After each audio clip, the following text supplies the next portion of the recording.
Chapter 1. The First Frost.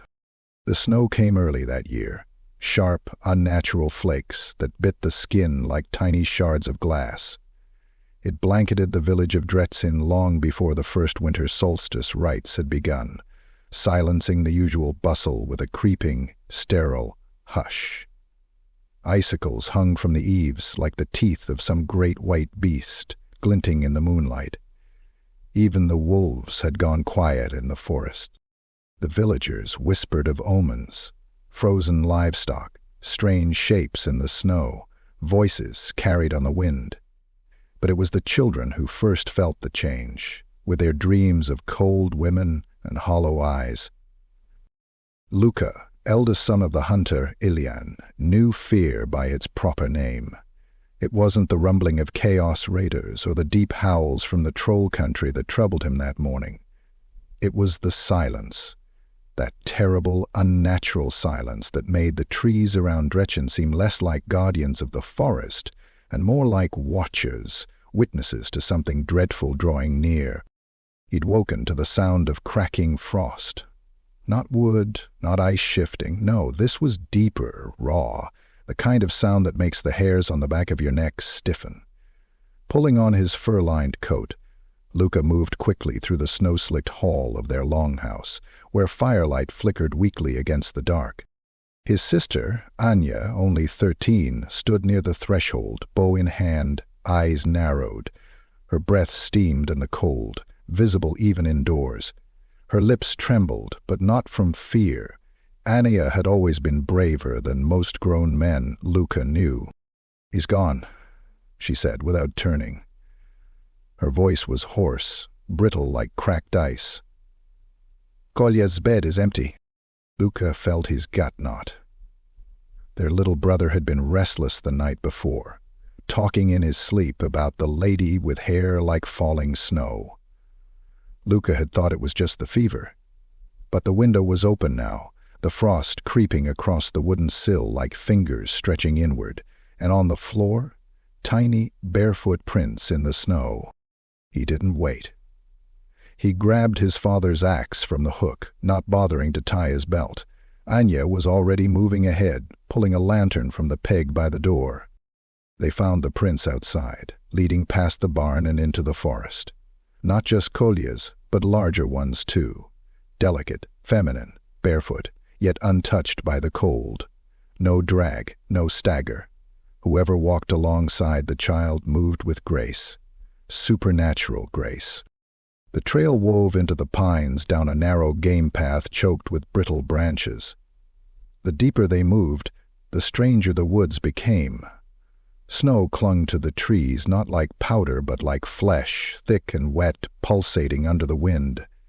The lantern's light danced across shadows that didn't move with the flame, shapes twisted between the trunks, antlers, fingers, whispers of cloaks. Then came the scent. Sweet and sickly, like crushed lilies soaked in blood. Anya held her bow taut. "Luka!" He shushed her, gesturing ahead. In a clearing, they saw her. The Snow Queen. She stood at the center of a ring of dead trees, each one frozen solid from root to crown. Her gown shimmered like the aurora, woven from frost and moonlight. Hair like wind-whipped snow cascaded down her shoulders, her eyes twin stars of pale blue fire. Kolya stood beside her, hand clasped in hers, silent and unmoving, as though sleepwalking. Luka stepped forward, raising the axe. "Let him go." The queen did not speak. She simply smiled, a small, sorrowful thing, and then raised her hand. The air split open. A wave of cold, unlike any they'd ever felt, exploded outward. The lantern shattered, its glass embedded in Anya's arm as she fell. Luka's breath crystallized in his throat. Pain stabbed his lungs. He dropped to one knee, frost crawling across his sleeves like veins. From the shadows of the trees came her guardians, figures made of sculpted ice, vaguely human, their limbs jagged and wrong. One moved like it floated, another crawled like a spider. They encircled the queen, dragging cold with them like a cloak. Luka screamed, swinging the axe as one creature lunged. He caught it at the neck, ice cracked, splintered, and the thing shrieked like a dying elk. But a second slammed into him, flinging him against a stump. He felt the crunch of ribs. The queen lifted Kolya into her arms as if he weighed nothing. She turned toward the forest's far edge. Luka saw Kolya's face, blank, eyes open but empty. Not dead, but not alive either. "No!" he roared, forcing himself upright. But the queen was already vanishing into the storm, trees bending away to make room for her passage.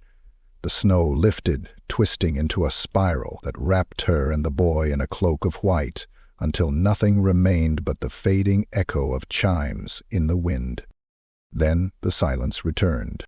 Anya crawled to Luka, blood dripping from her arm, her eyes wide with terror and fury. "He took him," she whispered. Luka nodded. "And I'm going to get him back." From above, the northern lights writhed in the sky, colors bending in ways no Kislevite had ever seen, heralding the opening of the border between the real and the tainted. The hunt had begun. Chapter 2. Morning Fires. The fire pit in the village square roared beneath the blizzard's smothering breath, flames clawing upward like desperate hands. Around it, the people of Dretsen stood in grim silence, their faces painted in streaks of ash and tears, all eyes fixed on the 3 bodies laid upon the pyre. They had found them just before dawn, woodcutters from the northern reach, turned to brittle statues of frost.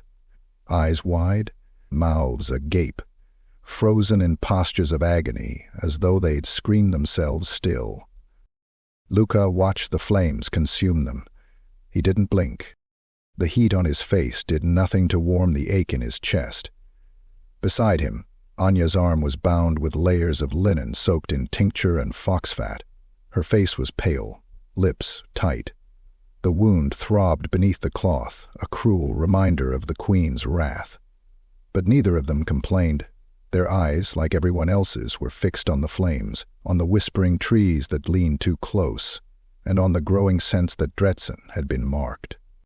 Father Yegor stood before the fire, arms outstretched, his voice trembling through the cold.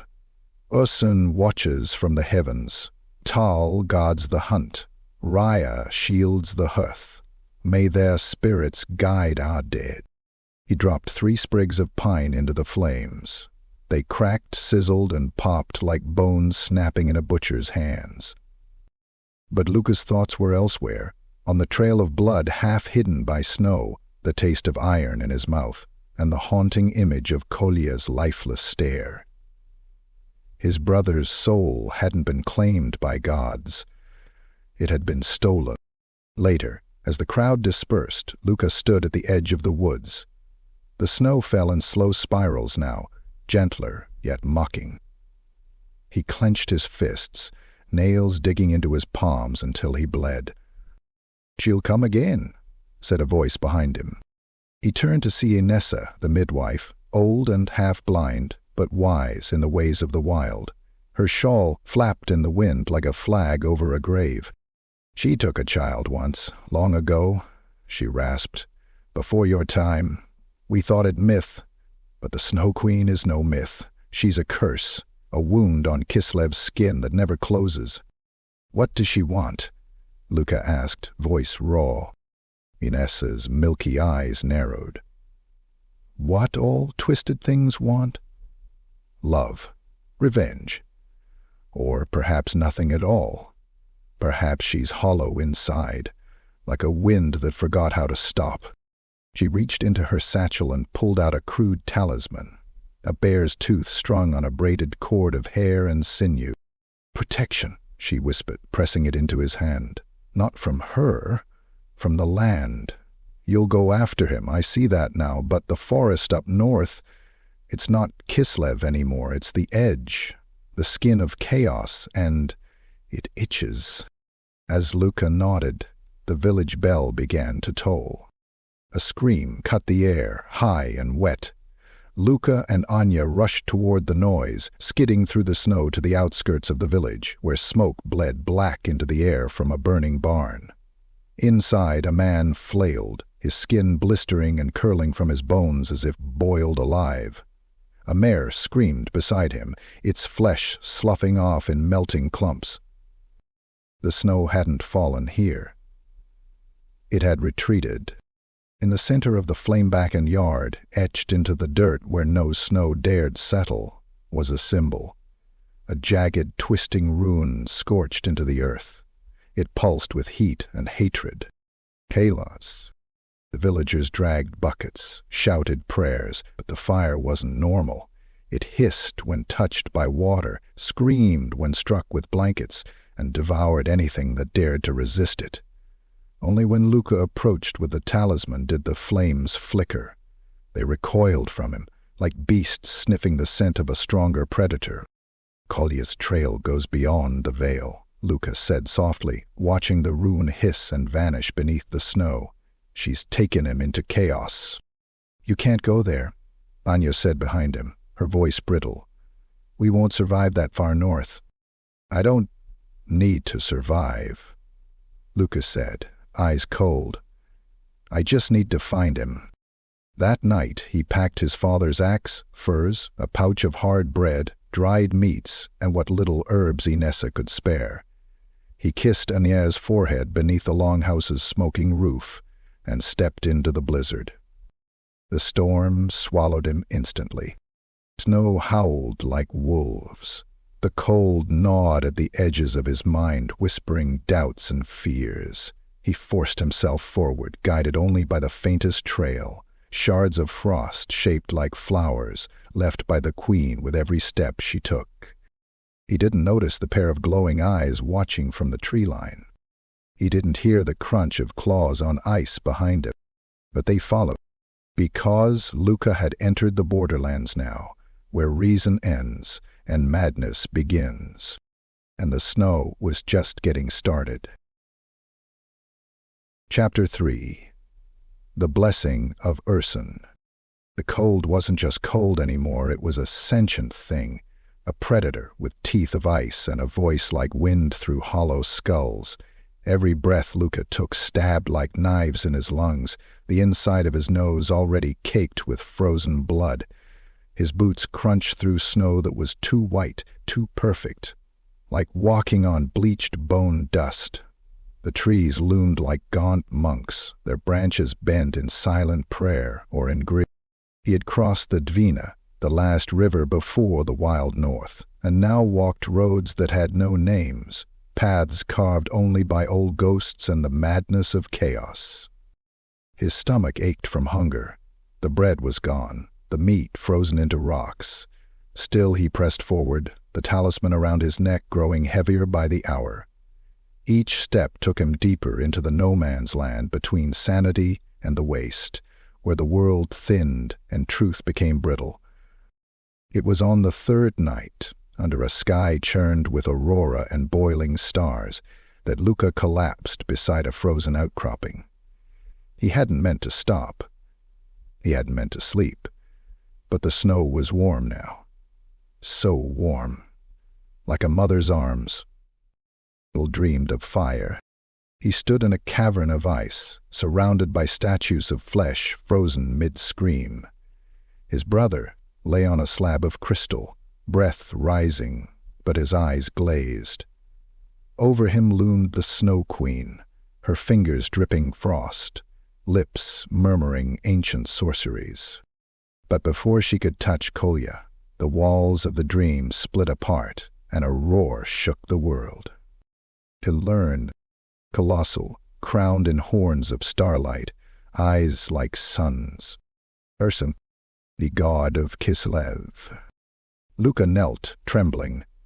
The bear's breath blasted across the dreamscape, melting the queen into mist. The god spoke, though not with words. A sensation, a memory. The warmth of a father's embrace, the scent of pine and blood, the resolve of a hunter stalking the beast that devoured his kin. When Luka awoke, he was not in snow, but in a cave. Real. flickering with firelight. The smell of cooked meat filled the air. A man sat by the fire, sharpening a curved blade with slow, deliberate strokes. He was huge, cloaked in bear pelts, his beard matted with frost and old blood. His eyes glinted with something feral, the mark of a man who had stared into chaos and come back mostly whole. "You scream like a stuck hog when you sleep," the man grunted. Lucas sat up too fast. Pain lanced through his ribs. The man tossed a hunk of roasted meat his way. "Eat." "You're not much use to the gods as a frozen corpse." Luca chewed cautiously. "Goat or wolf? Hard to tell. I've read through who are you. Name's Bogdan, priest of Ursun. Sort of. They say I lost my flock to madness. I say they were never mine to begin with." Lucas swallowed. "You saved me." Bogdan chuckled. "I dragged your dumb ass out of the snow. You were half an icicle. But I didn't do it for charity. The bear god sent you to me in a dream. Told me a pup was walking into the jaws of the north, and he'd need teeth." Luca touched the talisman at his throat. It pulsed faintly. "Have to save my brother." "I know. You believe me?" Bogdan's face hardened. "I've seen her. Once. Years ago. She took a girl from a village north of Dretsin. Same signs. The unnatural cold. The whispering trees. That child screamed all the way into the sky. I still hear it." He tossed a satchel at Luca's feet. "Inside's salt, bone dust, and blood candles. Wardings, not much but better than prayers. You'll need them." Luca looked inside. Symbols etched on parchment, soaked in something brown. Red. The smell stung his nose. Bogdan leaned in close. "But most of all, you'll need this." He handed Luca a small vial, clear crystal, stoppered with wax and twine. Inside swirled a sliver of silver fur, floating in thick black oil. Blessing of Ursun, taken from his shrine in Erengrad before it burned. "Break it when you face death. Not before." Luca nodded. Then the cave shook. A roar outside. Not Ursun, something else, something hungry. Bogdan grabbed his blade. Worm.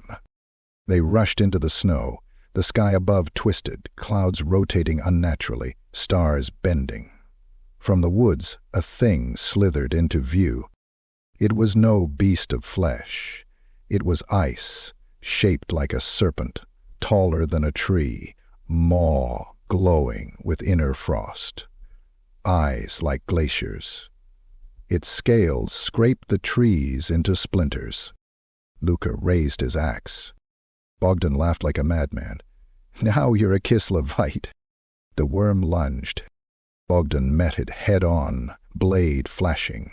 He struck its snout, sending shards flying. The beast screamed, a sound like wind ripping through bones.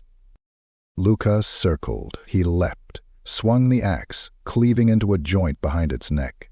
Ice cracked. The creature twisted, tail smashing the earth, tossing Luca into a drift. Blood, blue and steaming, spurted from the wound. Bogdan howled, driving his blade deep into the worm's eye. It reared, convulsed, and collapsed in a storm of shattered ice and mist. Silence. Bogdan dropped to his knees, panting. Luca pulled himself up, bleeding from a gash on his leg. "You still want to walk north?" Bogdan asked, grinning through cracked lips. Luca looked to the horizon, where strange lights danced, and the air shimmered with unseen eyes. "Yes," he said, "now more than ever." And the wind howled in agreement. Chapter 4. Into the white wastes. The storm did not relent. It thickened. It sharpened. As Luca trudged northward, the world became less a place and more a sensation, a flayed nerve of frost and silence, stitched into a sky smeared with unnatural auroras. The colors above were wrong, too vibrant, too alive, shifting in ways that made the eyes ache and the soul recoil. Pale green bled into purple, then into black and back again, like veins throbbing across a dying god's eye. Bogdan had stayed behind. "The worm's bite's festering," he'd said. "My journey ends at the cave. Yours keeps going. Urson walks with you now." So Luca walked. The trees thinned. The wind lost its voice, becoming a low, constant drone, like a dirge sung through iron pipes. Shadows played tricks on the edge of his vision, shapes that looked like children or wolves or both. He no longer trusted his senses. He clung only to motion. Forward. It was on the 6th day that the snow changed. Gone was the gentle, dry Kislevite powder. This snow was heavy, wet. It clung like blood-soaked linen. The ground grew uneven, pocked with sinkholes and jagged outcroppings of black ice. The terrain moaned beneath his boots, as though he walked on something alive. He reached the edge of a frozen valley, vast and untouched, a wide plain littered with broken things, shattered wagons, rusted armor, bones. The remnants of an old battle, preserved in the cold like fruit sealed in wax. Flags still fluttered on splintered poles, stitched with runes that Luca didn't recognize. Kislevite, Norscan, something worse. In the middle of the field, a man stood, blossily naked, still, covered in a fine layer of frost, his skin a sickly blue-white. He didn't move, didn't breathe. Luca approached cautiously, axe in hand. "Hello?" he called. The figure did not respond. Erin's voice had dropped, then it blinked. Its eyes were pitch, not black, pitch, glossy and wet, like freshly spilled oil. It opened its mouth, snow poured out. And then it screamed. 100 voices poured from its throat. Children, men, women, each cry overlapping, weaving into a choir of agony that tore through the still air like rusted knives. The creature convulsed, its limbs twisting into impossible angles as its flesh split open, not with blood, but with tendrils of writhing ice. Luca lunged. He drove the axe into its chest. There was no resistance, no crunch. It sank in like cutting through wet parchment. The thing exploded. Shards of ice, jagged, screaming, ripped outward. One grazed Luca's cheek, opening a gash to the bone.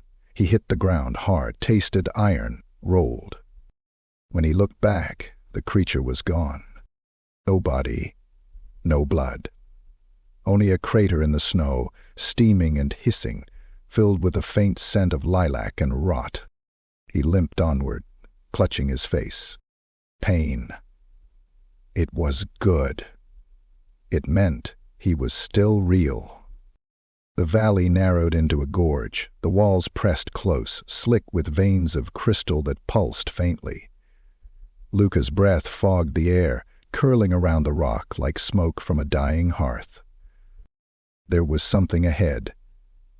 A structure. No, not a structure. A skeleton. It had once been a beast, something titanic, its rib cage arched over the gorge like a cathedral of bones, draped in icicles longer than spears, skull half buried in the cliffside, empty sockets staring down at the world it had once ruled. Luca passed beneath it. Each step echoed. A fluttering sound caught his ear. Figures dropped from the bones, lean, naked things with wings like torn sails and claws too long. Their faces were eyeless, mouths stretched into frozen grins that split their skulls from ear to ear. Harpies, mutated by frost, chaos-touched, The first struck like a boulder, smashing into the snow beside him. Talons carved a trench inches from his chest. Luca rolled, swung his axe. The blade caught the harpy's thigh. It screeched, more furious than pained, and tore a chunk from his arm with its teeth before he buried the axe in its skull. Blood hissed on the snow. Another landed on his back. He felt its claws rake down his spine, tearing through fur and flesh. He spun, smashing it against the rock wall. Its head burst like a melon. Two more circled above, shrieking, their bodies steaming with unnatural heat. One dove. Luca sidestepped, let it overcommit, then turned and split it mid-torso. The insides were not organs, but frozen flowers, wilted and red. The last screamed a word, a name, a curse. Luca didn't wait to find out. He hurled the axe. It sank into the creature's face with a crunch, the impact flipping it backward in the air. It hit the ground twitching, mouth opening and closing like a fish in poisoned water. Silence returned. He retrieved the axe, hands trembling. Blood soaked his arm, freezing instantly. His back screamed with every movement. But he was alive. And ahead the gorge opened into a wide expanse. There stood a tower. Not built, grown. Ice spiraled upward, coiled around itself like the shell of some impossibly vast creature. The air shimmered around it, thick with enchantment. Luca saw movement at the top, something pale, something small. Talia. He ran. Snow parted beneath him like a living tide. The wind howled. The tower grew taller, higher, twisting away as though receding from his reach. And then, the tower vanished. Only empty snow remained. Luca collapsed to his knees, screaming into the storm, and the blizzard screamed back. Chapter 5. The Witchfinder's Trail. The snow swallowed his scream like a lover silencing a secret. Luca remained on his knees long after his voice had cracked and faded into the void. The illusion of the tower of Kolya had been so vivid, so real, he could still feel the warmth of his brother's presence. The way the snow had briefly stopped falling, as though the world itself had been holding its breath. And now, it was gone. The wastes were playing tricks, the queen's magic, or worse, chaos. Luca stood slowly, bones creaking, muscles screaming in protest. Blood had frozen on his arm in jagged streaks. His back throbbed with every heartbeat, torn and raw beneath his furs. He gritted his teeth, tightened the leather straps around his wounds, and pressed forward into the white nothing. Time lost meaning. Day and night were illusions here. The sky was a madman's canvas, streaked with crimson, emerald, and bruised violet. He walked until the earth changed beneath him, from snow to brittle, cracked ice covered in glyphs that glowed faintly, like old wounds refusing to close. And then he saw the smoke, thin, black, rising in the distance, a campfire or something else. Luca moved with caution, axe in hand, every step a prayer. The wind carried faint sounds, metal striking stone, a woman's voice speaking Kislevite curses, and the occasional sharp, ringing crack of a pistol. He crested a ridge and found her. She stood beside a small fire, surrounded by the charred remains of beasts, twisted things with too many limbs, eyeless heads, and teeth that jutted from their skin like horns. Her long coat was Kislevite make, dyed crimson with black fur trim, lined with silver runes that shimmered in the firelight. Across her back was slung a saber and a rifle almost as long as she was tall. On her belt, pistols, vials, blades. She turned before he could speak, one pistol raised, trained on his heart. "Name?" she said flatly. "Luca," he replied, lifting his hands slowly. "From Dretzian. I'm looking for my brother." She narrowed her eyes. "Dretzian's south. You've come far to die." "I'm not here to die," he said, I'm here to find him. The Snow Queen took him." The pistol didn't waver. Then she exhaled, lowered the weapon, and nodded toward the fire. "Name's Ekaterina. Witchfinder. Excommunicated, technically. Makes me better at the job." Luca stepped closer. The corpses at her feet were grotesque parodies of life. One was still twitching, leaking black ichor into the snow. Ekaterina noticed his gaze. "Spawn," she spat. "The Queen leaves them behind to confuse the trail. Their screams draw you in. Their touch makes you forget why you came.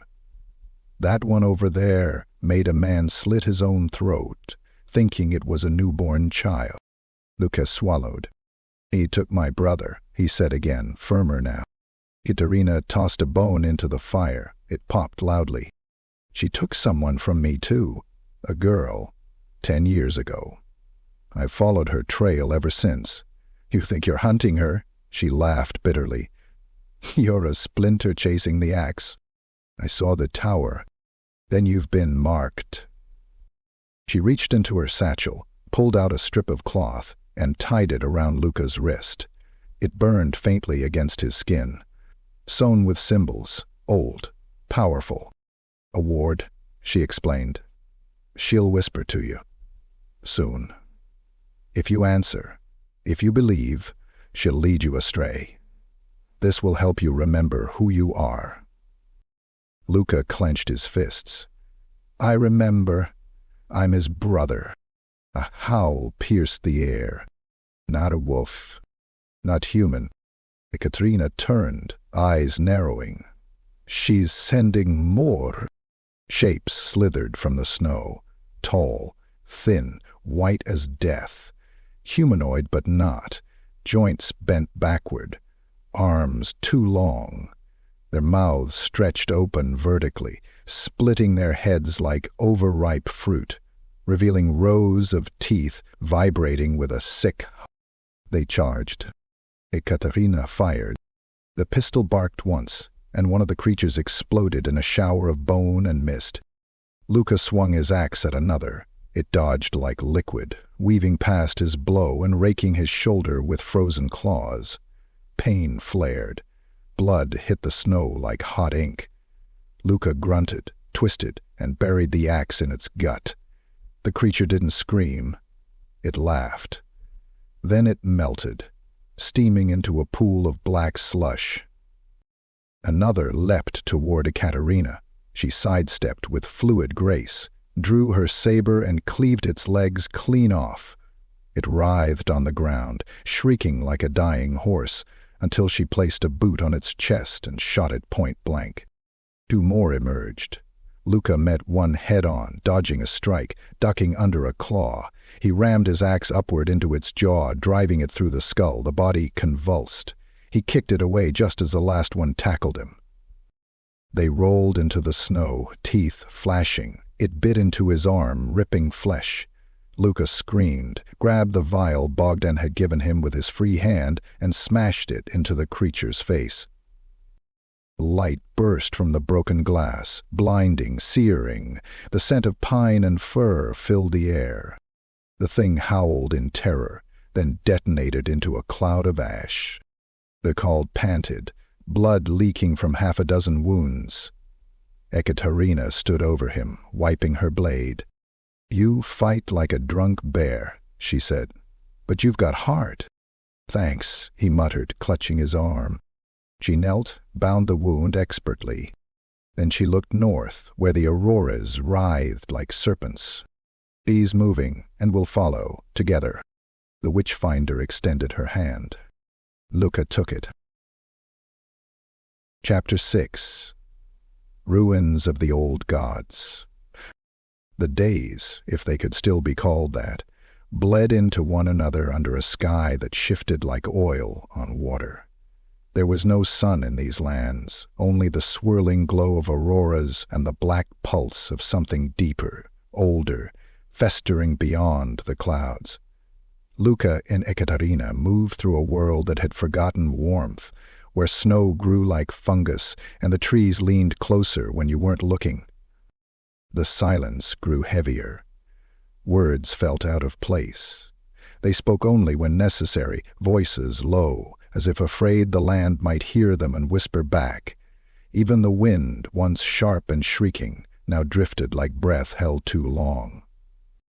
Then, on the 12th morning of their march, the forest broke. The tree line fell away to reveal a clearing, a vast bowl carved into the earth where the snow had melted into black slush. At its heart stood the ruins of a temple, stone bones jutting from the ground like ribs of a buried god.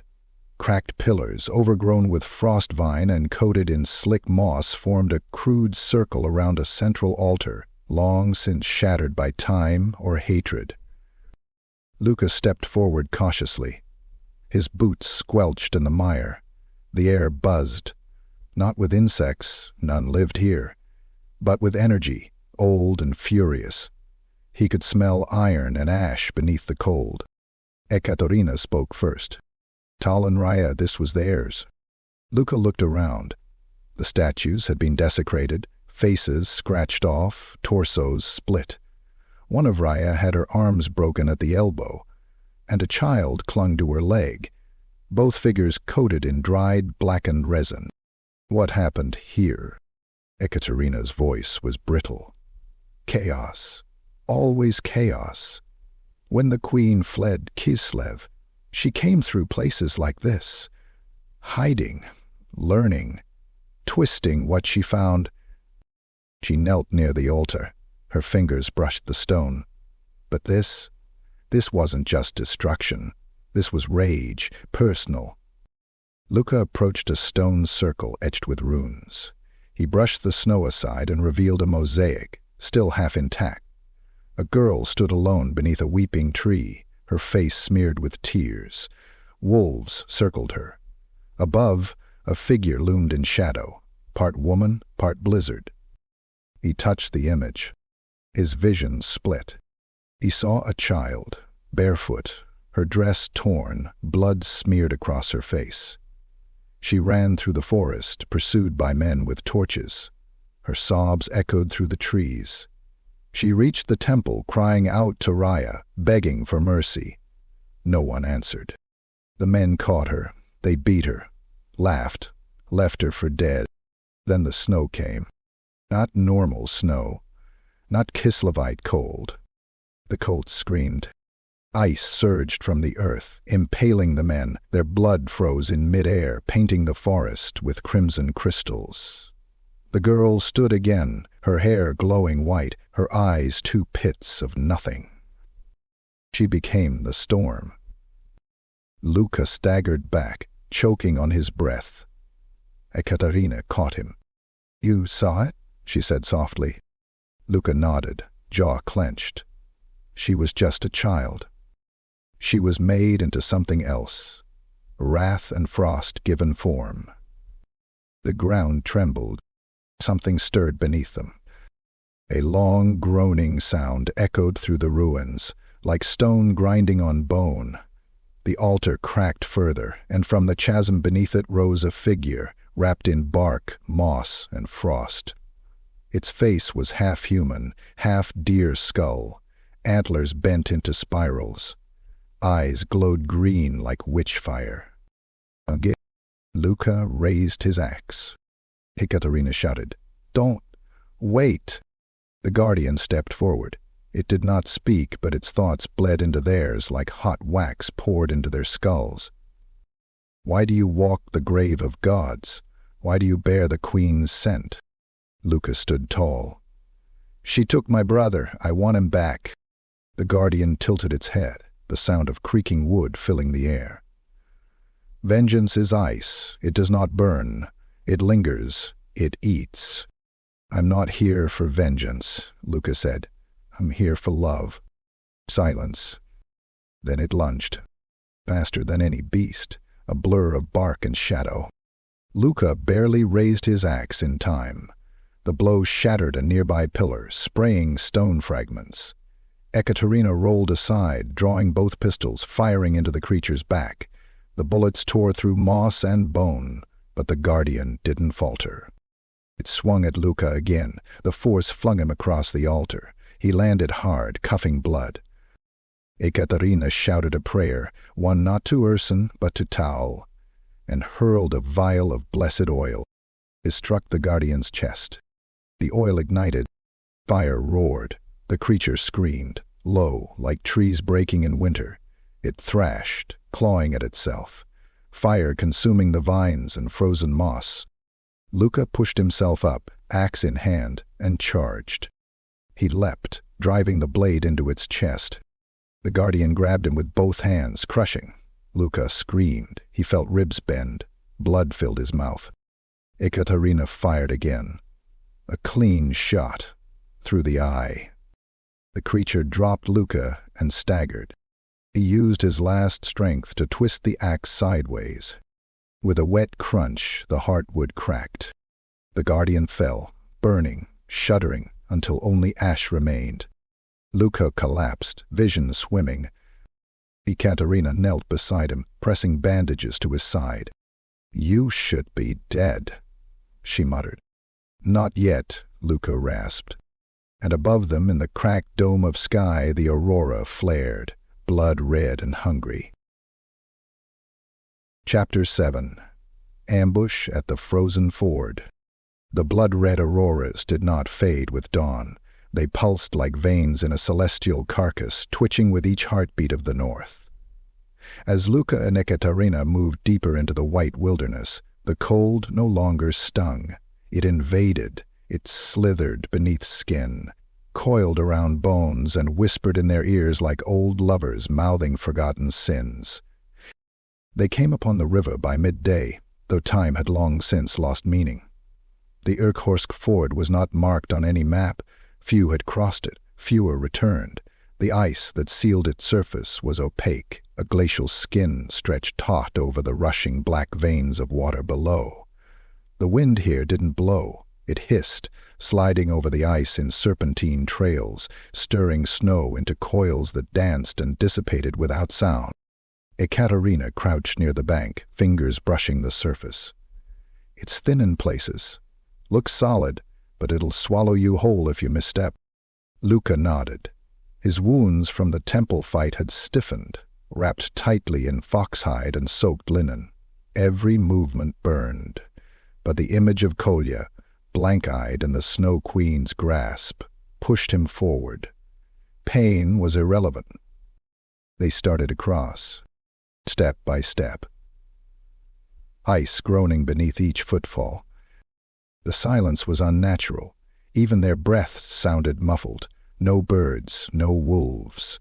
Just the stretch of sky above them, filled with writhing light, and the dark water below, waiting like a patient mouth.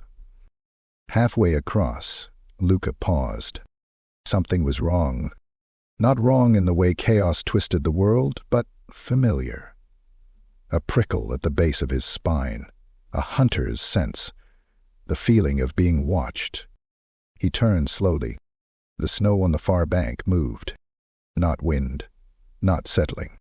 Creatures rising.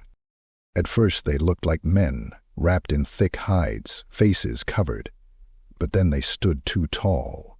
Their limbs were wrong, their fingers too long, dragging in the snow like roots. From beneath their cloaks, tusks protruded, curved and yellow, dripping with frost.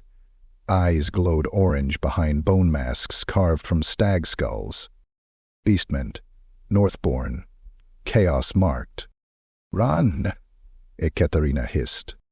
But the first javelin flew before she finished the word. It struck her shoulder, punching through the coat, burying into meat and muscle. She cried out and fell, one knee cracking the ice.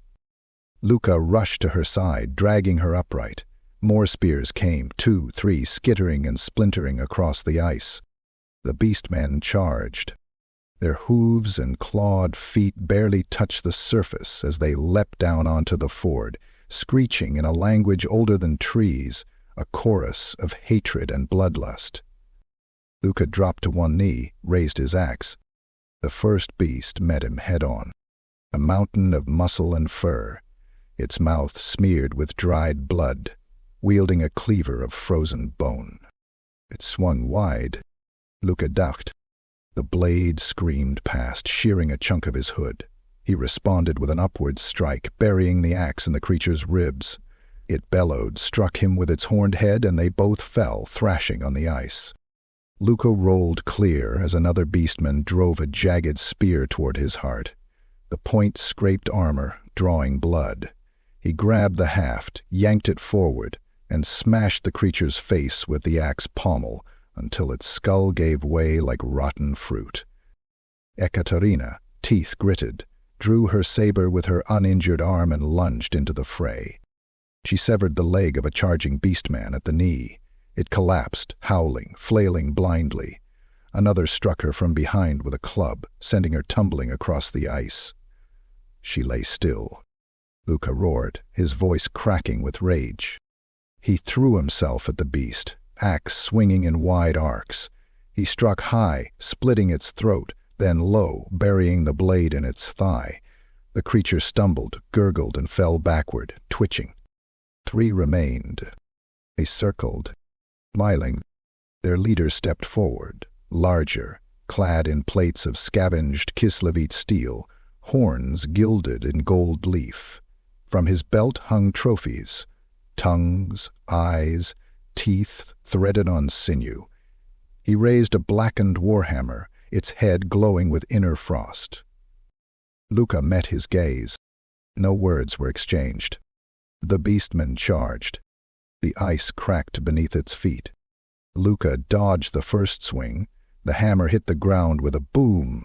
A ripple surged across the ice, spiderwebbing fractured.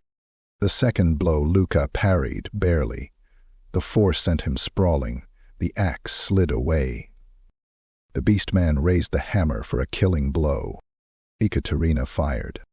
The bullet struck its knee, shattering bone. The creature howled, dropping to one leg. Luka grabbed a shard of broken ice, jagged like a dagger, and rammed it into the creature's throat. It barked, choked, fell backward into the river. The ice beneath it shattered. With a great crack, the ford began to collapse. "Go!" Luka shouted, grabbing Ekaterina. Together they ran, sprinting as fissures opened behind them. The river roared, hungry. They dove onto solid ground just as the ice gave way, pulling the remaining beastmen into the black. Their screams were short. Final. Silence returned. Only the sound of labored breathing, blood dripping, wind whispering. Ekaterina coughed, spitting red.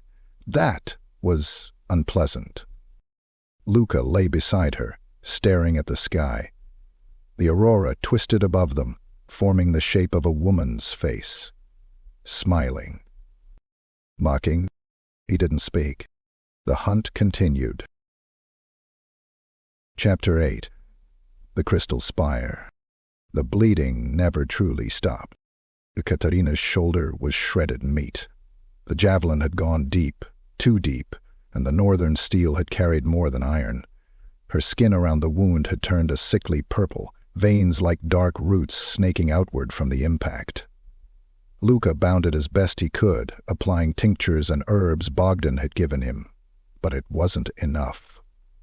The wound pulsed with an unnatural heat, even as her body trembled with cold. They pressed on. The land changed. The snow became glassy, hard-packed and brittle.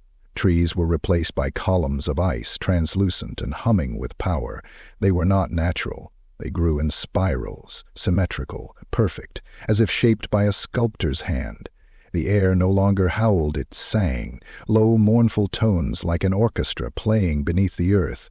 Luka felt it in his bones. The vibration, the call. And then they saw it, the crystal spire. It rose from the frozen plateau like a needle piercing the sky, impossibly tall, wider at the base than a cathedral, narrowing as it ascended into the storm-shrouded heavens. Its surface shimmered, not white, not blue, but 1,000 shades shifting with every step, like oil on a mirror. Within the crystal walls, shadows moved, faces, figures, hands pressing outward, then vanishing. Katerina swayed, feverish. "She's here," she murmured. "I feel her watching." Luka steadied her, then turned his gaze upward.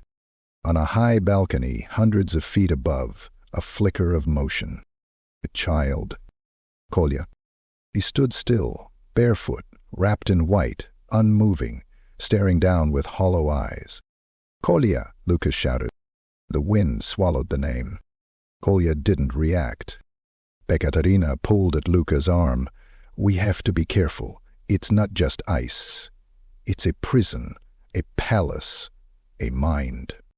They stepped into the shadow of the spire. The temperature plummeted. Luka's breath froze mid-air. Ekaterina coughed, blood flecking her lips. At the spire's base stood a doorway. Not carved. Formed. The ice had grown in such a way that it framed a massive arch, jagged and elegant. Runes danced along the surface, ancient and incomprehensible. They pulsed with rhythm, like a heartbeat. As they approached, the doorway melted open. Inside, darkness. Not emptiness. Darkness. A void pregnant with presence. Something watching. Luka entered first. The interior defied logic. The walls reflected endless corridors, staircases that bent and folded into themselves. Echoes bounced in directions that didn't match the angles. Footsteps sounded before they were made. They moved upward, following the shifting path, the spire itself adjusting as if aware of their movement. Rooms flickered in and out of existence. One held 1,000 candles, all lit, all weeping wax that screamed as it hit the floor. Another was filled with ice-carved children, eyes closed, lips stitched shut. In a third, a mirror showed Luka standing alone, older, draped in furs and a crown of bone, his eyes burning with blue. He looked away. Ekaterina stumbled. "She's trying to turn us around. We're not walking. We're wandering through her mind." Luka gritted his teeth. "Then I'll split it open." They reached a chamber, circular, 30 feet across. At its center stood a throne of jagged crystal, pulsing with pale light. Beside it, Kolya. He was still, eyes open, his skin translucent, veins visible beneath, pulsing with unnatural light. Frost covered his cheeks like makeup, and seated on the throne, the Snow Queen. She was not what Luka expected, not monstrous, not malformed. She was beautiful, tall, regal. Her gown shimmered like the northern sky, shifting colors with every breath. Her hair, white as new snow, flowed like water down her back. Her eyes were pale blue, almost white, dead, yet deep. She regarded them with calm. "You came far," she said, voice melodic, layered. "So far for a child already lost." Luka stepped forward. "Give him back." She smiled. "He is not yours anymore." Ekaterina raised her pistol. The queen flicked a finger. Ice exploded from the ground, spearing upward. Ekaterina dove, but too slow. One shard tore through her thigh, another pierced her side. She collapsed with a cry, blood soaking the ice. Luka screamed and charged. The queen stood, unfazed. Luka's axe struck. The blade met her arm and passed through like swinging through mist. She did not move. Luka stumbled and her hand brushed his forehead. Everything changed. He stood in Dretzin. Summer. Children laughed. The sky was blue. Kolya ran ahead, barefoot, waving a wooden sword. Luka stepped forward and saw himself, older, stronger, holding Anya's hand, walking into the woods to hunt. This wasn't real. "Stay," a voice whispered. "You can have him. Just forget the snow, forget the pain." Luka clenched his fists. He bit down hard on his tongue. Pain flared. The vision cracked. The dream shattered. He roared, broke free of the illusion, and swung again. This time, the axe struck true. The queen stumbled. Her eyes widened, just for a second. Ice exploded outward, flinging him back. She vanished. Kolya remained. Sten, silent. Luka crawled to him, touched his hand. It was cold, but not lifeless. The boy blinked. Once, then again. Luka, he whispered. Luka sobbed, holding him. Behind. Ekaterina groaned, blood pooling beneath her. But she smiled. He found him. And above. The spire groaned as cracks spread up its length, fractures rippling like veins in crystal. Something was breaking. The queen had been wounded, and now she would bleed. Chapter 9. Fire and Ice. The crystal spire groaned. Cracks spider-webbed up its length, glowing with pulsing veins of light, as if the tower itself were bleeding magic. Its hewn deepened into a guttural moan, a sound that rattled the bones and pressed on the heart like the weight of 1,000 regrets. The air inside the throne chamber had thickened, heavy with frost and the scent of something ancient turning in its sleep. Luka crouched protectively over Kolya, the boy limp in his arms, breath shallow but warm. Alive, alive. It was all he could focus on as shards of broken ice rained from the walls, glinting like glass daggers in the strange dreamlight glow of the spire. Ekaterina lay where she'd fallen, pale and bloody, her hand clenched around the haft of her saber. She coughed, once, hard, and blood bubbled at her lips. "Move," she hissed. "This place is collapsing. She's angry." Luka glanced upward. The ceiling above them was fracturing, revealing more than sky. Through the wounds in the tower, a churning vortex of snow, fire, and screaming stars twisted, the void beyond the chaos wastes, roiling and weeping with the will of forgotten gods. From the highest levels of the spire, an unearthly howl echoed, sharp as breaking glass and infinite in its fury. She was still here, and she was coming. Luka lifted Kolya into his arms, then knelt beside Ekaterina. "I can carry you," he said. "No," she snapped, her voice a hoarse whisper. "I can move. You carry him. We run." He nodded.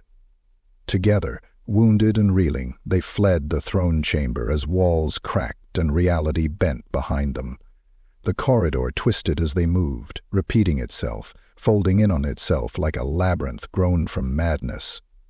Every step forward echoed with 10 behind them, and each reflection in the ice no longer matched their movements. Illusions. The queen was lashing out. A scream tore through the air. Not human, not beast. Something between. The corridor ahead rippled and tore open, revealing a chamber cloaked in red mist. Lucas skidded to a halt as a figure emerged, tall, hooded in crimson, flames dancing along its hands. "Back!" Ekaterina shouted, but Luka held fast. The figure stepped forward. Beneath the hood, a face of scars and fire. A man. Kislevite, eyes smoldering with emberlight.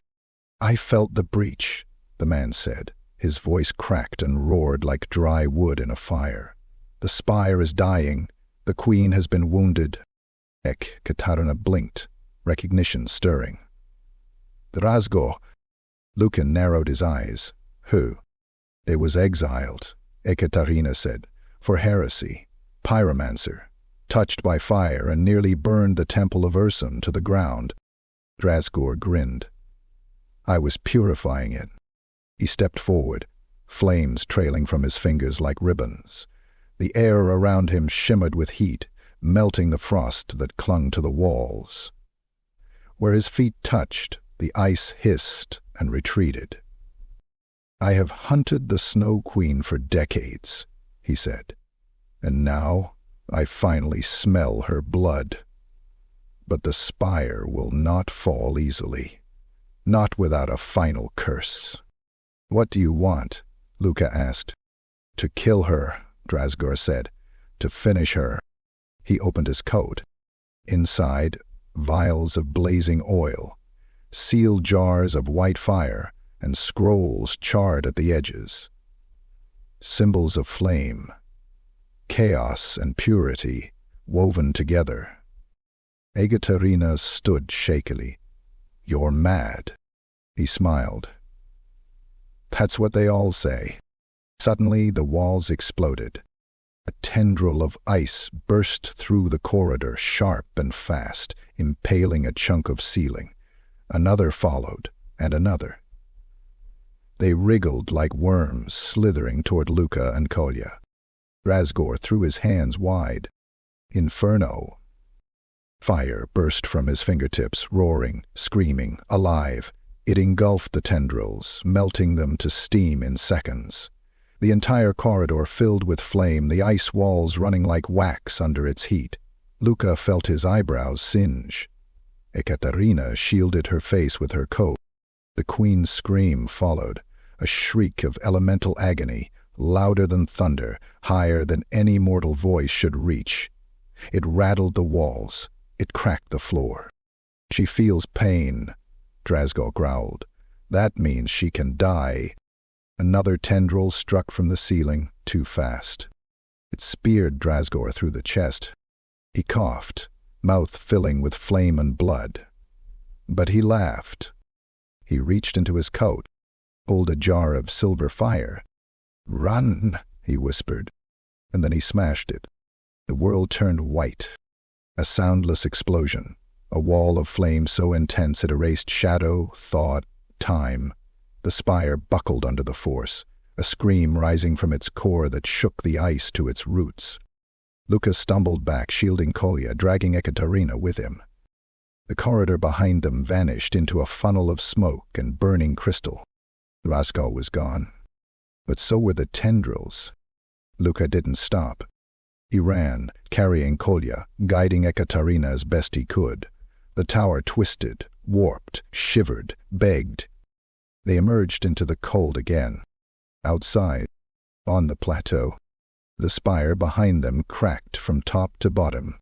Its peak split like glass, raining shards of crystal that sizzled and hissed as they struck the ground. From the fracture, a stream of black mist poured, rising into the sky like smoke from a wounded god. The Snow Queen did not scream this time. But the wind did, a dirge of ice and flame, echoing across the wastes. Luka held Kolya tighter, watching the spire crumble, and then the sky broke. Snow fell upward. Stars blinked out. The final war had begun. Chapter 10. Dreams of the North. They made camp on the edge of the shattered plateau, beneath a sky that no longer obeyed reason. The stars above spun in slow concentric spirals, unnatural and hypnotic. They blinked on and off like the eyes of sleeping beasts, each one twitching in time to some rhythm Luka couldn't hear, but felt in his bones. The wind had teeth now, not sharp but jagged, gnawing slowly at sanity, howling with a child's voice that whispered long-forgotten lullabies in a language no man should know. Ekaterina lay still, her breath shallow. Luka had torn open a fresh bandage, exposed her wound to the cold, and packed it with snow mixed with powdered sulfur. She didn't scream. She didn't even blink. Whatever poison laced the javelin had rooted itself deep. It pulsed in her veins like black honey, clotting thought and killing pain. She was dying. Kolya slept beside them, wrapped in every scrap of cloth they could scavenge. He hadn't spoken again since the spire, not since whispering Luka's name. But he breathed. That was enough. For now, Luka sat beside the fire, if it could be called that. Drasgor's vials had left behind a strange flame that burned without smoke or heat. The light bent inward, a tight core of bluish-white fire that hissed when touched and danced, like it was being pulled by unseen strings. He stared into it for hours, until the cold finally took his awareness. And in sleep he dreamed, not the erratic chaos dreams of the wastes. This was intentional. He stood in a grand hall made of bones and glass. The floor was ice so polished he could see his reflection, warped and aged. He looked like a king of corpses, crowned in frozen iron, eyes glowing, his axe replaced with a scepter made of Kalia's bones. Around him stood a court. Not people, not creatures. Shadows. Living silhouettes. Each bowed low, their mouths split wide in silent laughter. On a throne at the far end the Snow Queen sat, not as he remembered her, but as a girl. Pale. Crying, hair tangled with pine needles and frost. Her gown torn, her feet bloody. "I never wanted to rule," she whispered, her voice echoing endlessly.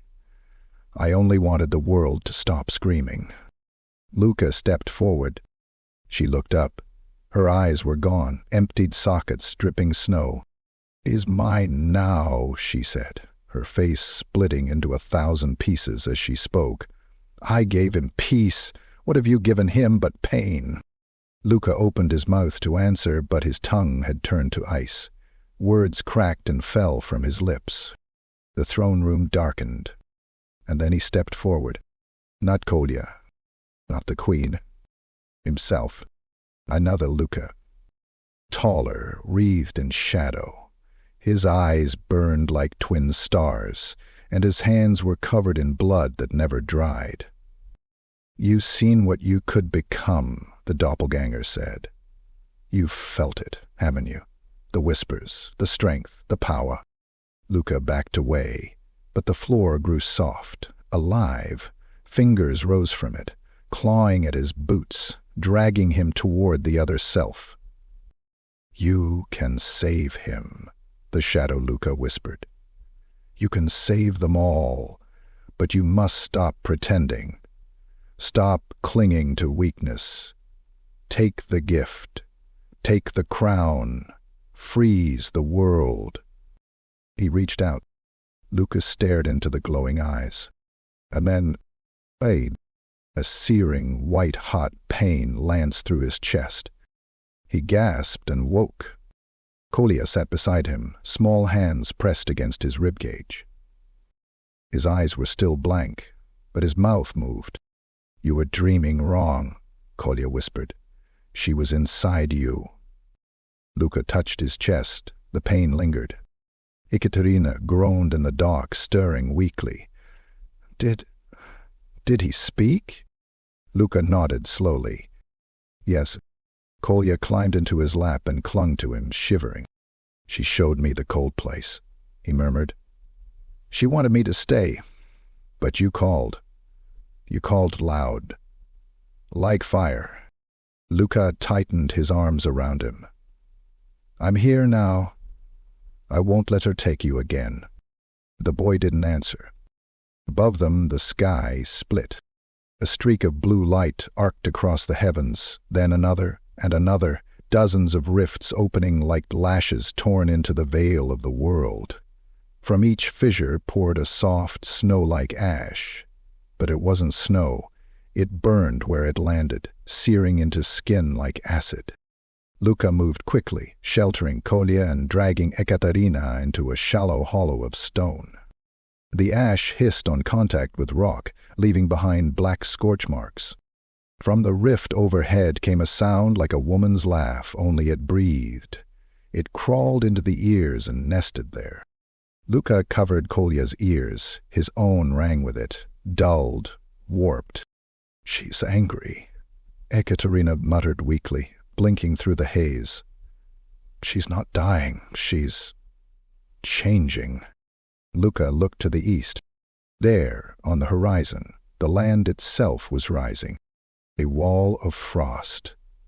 A moving glacier, jagged with towers, alive with motion. an army frozen in its own march, grinding forward like death itself sculpted in ice. The Snow Queen was coming, and she would finish what she started. Chapter 11. The Ice Revenants. The glacier moved with purpose, not drifting, not shifting under the weight of age or nature. It marched, slow and steady, groaning across the tundra like a leviathan of frost and hatred. From the broken edge of the plateau, Luka, Ekaterina, and Kolya watched in stunned silence as towers of ice and bone emerged from within its glacial bulk. Spires shaped like spears, broken monuments from an age lost to man. Flags of sinew fluttered in a wind that whispered the names of the dead. And within the glacier they saw them, revenants, men and women, once Kislevite by the look of their armor and features, now frozen mockeries of life, faces trapped in eternal screams, flesh riddled with frost cracks, eyes glowing blue from beneath half-formed helmets of hoarfrost.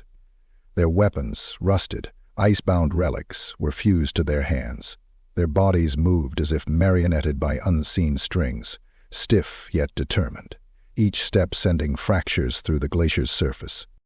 At their head, a banner, once the sigil of a forgotten noble house, now twisted, rewritten in chaos runes that shifted when stared at too long. Luka felt bile rise in his throat. Ekaterina hissed between her teeth. These were the first, the ones who followed her willingly, or didn't resist hard enough. Kolya clutched Luka's arm. "They have no dreams," he whispered. "She took them out." The glacier's leading edge shattered suddenly, releasing a platoon of the ice revenants onto the snow, marching straight for them. "Run?" Luka asked. "No time," Ekaterina said, reaching for her saber, her hand trembling. Luka stood, planted Kolya behind a nearby stone outcrop, and turned to face the oncoming dead. He counted 12. 6 bore frost-forged swords. 2 carried halberds that crackled with pale light. 4 held bows of bone, the arrows gleaming like polished teeth. As the first revenant reached them, Luka leapt. His axe met the dead warrior's neck, slicing through frost-bitten sinew. The head spun off, but the body didn't fall. It twitched, swayed, and with a jerking motion, turned to swing its sword blindly. Luka dodged and struck again, cleaving through the chest. The body collapsed, but did not die. It melted, slowly. Screaming in a voice that sounded like breaking glass, another charged. Ekaterina met it with a slash of her saber, catching the revenant across the jaw. Bone cracked, fragments splintering into the air. She fired her pistol into the gap, point blank. The back of the revenant's skull exploded. It still moved. She stabbed downward, driving her blade through its frozen spine. It finally went still. Arrows rained. One struck Luka's shoulder, punching through his furs. Pain flared, searing, cold, numbing. He yanked it free with a roar and hurled it back, striking a revenant square in the eye. It didn't stop, but staggered, disoriented. Kolya screamed behind the rocks. A halberd wielder had flanked them, circling through the snow like a shark beneath water. It emerged in a burst of frost, raising its weapon. Luka sprinted, throwing himself bodily between Kolya and the revenant. The halberd came down, slicing across Luka's back. He screamed, his vision white-hot with agony, but he held firm. He swung upward with his axe, embedding it under the revenant's chin, driving the steel into its frozen brain. It twitched, then melted into a pool of steaming slush. He turned. Katerina had dropped to one knee. A revenant loomed above her, blade raised. Luka hurled a broken antler, snatched from the ground moments earlier. It struck the revenant's face, cracking one of its eyes. That was enough. Ekaterina surged up and drove her saber into its neck, twisting hard. Ice cracked, the creature gurgled, and she kicked it backward with a cry of fury. Only 2 remained. 1 archer, 1 swordsman. The archer loosed another shot. Luca caught it in the thigh. He stumbled, dropped to one knee. The swordsman advanced, methodical, relentless. Then Kolya stepped into view. The boy raised both arms. A pulse of energy burst from his chest, silent, invisible, but felt, like a thunderclap within the soul. The revenants froze. For one long second they stared at the boy, and then they screamed. Their bodies ignited, not with fire, but with light. Blinding white, searing like the dawn of a god's wrath. They melted where they stood, shrieking as the frost that sustained them dissolved into air. Silence fell. The battlefield steamed. Luca gasped, dragging himself toward Kolya, pulling the boy into his arms. Kolya looked at him, eyes glassy. "She can't hide any more," he whispered. "I see her now." Ekaterina limped to their side, blood streaking her cheek. "What did he do?" Luca shook his head. "I don't know, but it saved us." In the distance, the glacier paused, just for a second, as if sensing its soldiers had fallen. And then it screamed, a sound like the rending of the world, ice breaking, earth cracking, time unraveling. It howled into the sky, the auroras shattering into splinters of light. The Snow Queen was awake, and she was coming for her stolen soul. Chapter 12. The Hollow Grove. The wind changed, not in direction, in sound. Where once it howled and moaned, it now whispered, hushed, close, like something breathing through clenched teeth just behind your ear. Luca tightened his grip on Kolya's hand, every step forward a battle between survival and the overwhelming need to collapse. The snow beneath their boots was no longer white, but a dirty gray, soaked with melted ice and the residue of too many burned corpses. They had entered the hollow grove. It wasn't marked on any map. Ekaterina, leaning heavily on a snapped-off spear haft as a crutch, muttered the name in a hoarse voice as they crested a low ridge. Luca understood why the moment he saw it. It was a forest, but not. The trees were twisted spires, stripped of bark, slick with frost that pulsed faintly with blue light. Their trunks curled into spirals, branches clawed the sky like skeletal hands. No birds, no animals, no sound but the snow underfoot and the whispering wind. They stepped beneath the boughs, and the world turned quiet. Too quiet. Even their footsteps stopped making noise. Kolya whimpered. Luca glanced down. The boy's breath no longer fogged the air. "Don't speak," Ekaterina rasped. "She listens here. This is her garden." They walked for what felt like hours, though the grove remained the same, an endless tangle of twisting trees, no landmarks, no slope, no trail, just the same damned bent trunks and that oppressive, suffocating quiet. They came to the heart, a clearing. In the center stood a single massive tree, if it could still be called that. It was black, bloated, covered in pustules of ice that swelled and throbbed like tumors. Faces formed beneath its bark, screaming, frozen in mid-howl.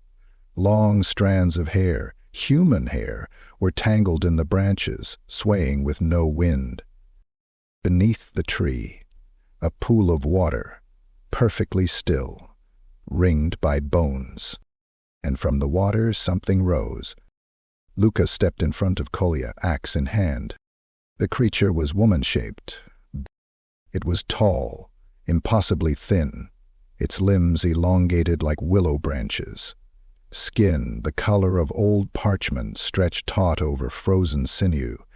Its face had no face, just a smooth expanse of flesh, save for a horizontal mouth that split open vertically to reveal dozens of needle teeth, all clicking in time like a music box. It wore nothing but frost and sorrow. The dryad of the hollow grove. the guardian of the queen's last threshold. He shrieked, not from its mouth but from the trees themselves, a piercing, psychic scream that made Luca drop to one knee, clutching his head as blood dribbled from his nose. Ekaterina screamed, falling onto her side, body convulsing. Kolya trembled, eyes wide, whispering something under his breath. The dryad lunged. It moved like a flicker, one moment far, the next inches from Luca's face. It swung an arm, elongated fingers of bark and ice slashing across his chest. Blood flew. He reeled back, gasping, ribs flaring with agony. Ekaterina tried to rise. The dryad's second limb coiled around her neck, lifting her into the air. Luca screamed and threw his axe. It struck the dryad's shoulder. The thing hissed, spinning, flinging Ekaterina into the pool. She sank beneath the surface without a splash. Luca charged. No weapon, just rage. He tackled the dryad, slamming it into the frozen dirt. Its body was cold and burning, like dry ice, clinging to his skin, searing flesh from bone. It raked its claws down his back, peeling away furs and skin. He punched it in the face, again and again. The flesh split, revealing eyes beneath, too many eyes, all blinking, all weeping frozen tears. It laughed, and then it opened its mouth. Wide, wider, unhinged. It tried to consume him. Kolya screamed. Not in fear, in fury. The boy raised both hands. From the pool behind them, Ekaterina rose, not swimming, rising. The water lifted her like a platform, holding her limp body aloft. And then her body ignited. In memory, visions flashed, her childhood, her exile, her family lost to the queen. They poured from her like smoke, wrapping around the dryad. The creature flailed, shrieking. Kolya stepped forward. "Go back," he whispered. "You don't belong here." The pool surged. It reached up, coiling like arms of water and memory. Bailey wrapped the dryad, dragged it backward, into the tree. The bark split open like a mouth. The creature screamed, claws gouging into the dirt. And then it was gone. The tree shuddered. The faces in its bark smiled, and the growth died. Not slowly, instantly. Every tree cracked, splitting from root to crown. Light burst from the ground like dawn, and the whispering ceased. Luca crawled to Ekaterina. She was unconscious, but breathing. Kolya knelt beside her, his hands glowing faintly. "She's not gone," he said, his voice far too old for his face. "She just changed." She remembered who she was. Luca didn't know what to say, so he nodded. And beyond the grove, they saw it. A path of ice, straight as an arrow, leading to a fortress of frost on the distant horizon. The queen's sanctum, the final threshold. The storm was waiting. Chapter 13. Whispers of Slanesh. The path of ice stretched before them like a blade forged by gods, gleaming in pale light, too perfect, too deliberate. It cut through the tundra, elevated slightly above the surrounding snowdrifts, its surface untouched by time or weather. Each step Luca took echoed softly, not forward, but inward, as though the path whispered his name back to him in 100 dying voices. Beside him, Kolya walked in silence, calm and alert. The boy's face was pale but focused, and when he spoke now, his words carried a weight far beyond his years. "She's not hiding anymore," he murmured. "She's watching. Every thought, every memory. She wants to know which ones to steal next." Lucas said nothing. Behind them, Ekaterina walked with a limp, her coat dark with dried blood. She'd insisted on continuing, her will as sharp as the blade she dragged at her side. The grove had taken something from her, but not her fight. Her eyes were haunted, hollowed by what she'd seen, but she pressed forward.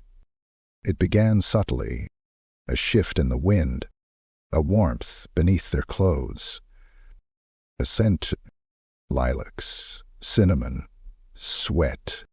Luca's step faltered. The air thickened around them, warm now, not just against the skin but within, blooming in the lungs like wine. The snow didn't melt. It invited. Each flake that touched them shimmered, clung to their flesh, and sank in without leaving moisture. The world blurred at the edges. He heard laughter, low, sultry, musical. Kolya's hand tightened in his own. "Don't listen," the boy whispered. "It lies with silk on its tongue." Ekaterina stumbled. Luka turned. Her eyes were wide, dilated, her breath quickened, her lips moved silently. Then, "Greg," she whispered. Her saber clattered to the ice. She stepped off the path. Luka lunged, grabbing her arm. She screamed, jerking violently, her nails tearing at his face. "As he's here, he's alive. Let me go, damn you!" But there was no Gregor. Only fog. Thick, shimmering, pink-hued fog that coiled around her legs like a lover's arms. Luka dragged her back, gripping her collar, pulling her from the mist. Her screams stopped instantly. She blinked, sucked in a ragged breath, and wept. Luka held her for a moment, eyes on the mist. Something moved within. Not a creature. A presence. Laughter drifted from all directions, male, female, neither. It dripped with honey and rot. Then came the voice. "You crave him still, witchfinder. You let him die. Would you not give a limb to taste his warmth again? Just once. Just long enough to say, 'I'm sorry.' We can give you that. And more." Ekaterina trembled. "You're not real," she hissed. "You're not him." "No," the voice replied. "We are better than him." Shadow stepped from the fog. It was tall, beautiful, fluid, a humanoid shape draped in flowing silks that changed color with each step, violet, crimson, gold. Its face was neither man nor woman, its eyes vast and violet, too deep to belong to this world. A demon of Slanesh. The Prince of Excess had sent an emissary. Luka stepped between it and the others, raising his axe. The demon smiled. Its teeth were perfect. "You, Luka, so much guilt, so much strength. You bleed, but you do not scream. You desire suffering, and we admire that." It tilted its head. "Do you want to save him?" It gestured to Kolya, who remained still and silent. "Do you want to truly, fully save him? Take the Queen's crown, claim it, it's yours. Rule the frost, rule the world. We will make you a god of winter." Lucan didn't speak. The demon took a step closer. "Let me show you. Let me touch your mind." Then it struck. A flash of motion too fast to see. It was suddenly beside him, its hand on his chest. Luka screamed. He saw visions. Thousands. Himself atop a frozen throne. Kolya kneeling at his side, worshipping him. Ekaterina dancing in chains of ice. The world frozen beneath his boots, begging, breaking. He held dominion over all. And in that instant he wanted it. He wanted it all. Power surged through him. His arms twitched. His axe hummed with chaos-tainted resonance. Down. Kolya's voice cut through the fog. "Luka. Don't." A whisper. But it was louder than any roar. Luka roared. He tore himself free. And swung. The axe cleaved the demon from shoulder to hip. It shrieked, not in pain, but ecstasy, as its body unraveled into smoke and ribbons of violet flame. The fog recoiled. The whispers faded. Only silence remained. Luka dropped to one knee, panting, sweat freezing to his brow.